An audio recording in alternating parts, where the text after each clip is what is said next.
Alright, so this is going to be my review for Waxwork, the 80s horror movie which stars Zach Galligan from the two Gremlins movies and David Warner, who I know best from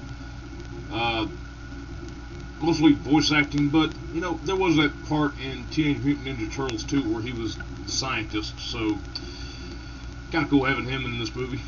Seeing his theatrical British voice just livening up the movie. This is also going to be the first video I do without the intro. I used to like the Pantera intro when I did the picture reviews, but now I'm just going to stick strictly with just doing the review and get straight to the point. Waxwork is an interesting type of movie. Basically, the Waxwork is a wax museum that just shows up out of nowhere in the middle of this 80s suburban neighborhood. And there are 6 teenagers that decide to go in and have a look at the place. And they see all of these horror movie displays in there, which is run by Mr. Jordan, played by David Warner. Zach Galligan's character in this, I'll say right off, character stuff doesn't really make much of a difference in this movie. You're here for, you know, the special effects and the killing scenes. That's it.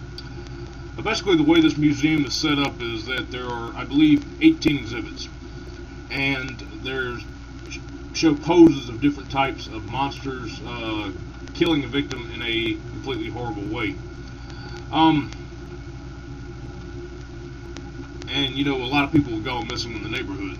Well, we begin to watch this movie, and basically what happens is that if you begin to become hypnotized by like whatever display that catches your fancy.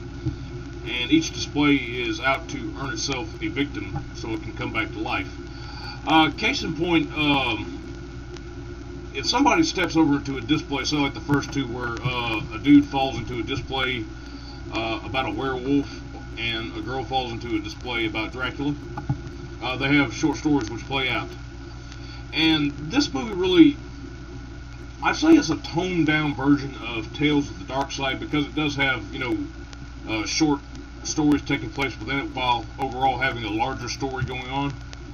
Or better yet, to comic book fans that are watching this movie, this is kind of like watching Emerald Knights, but you're just doing that with a horror movie. There's some really good shorts in here. Unfortunately, not all of them play out. This is also kind of a trope. This is, you know, again, like Fright Night was nodding back to the vampire movies. This is nods back to the old movies, but kind of updating them a little bit. They did have one display where a dude's pushed into a display for the Phantom of the Opera by Mr. Jordan himself.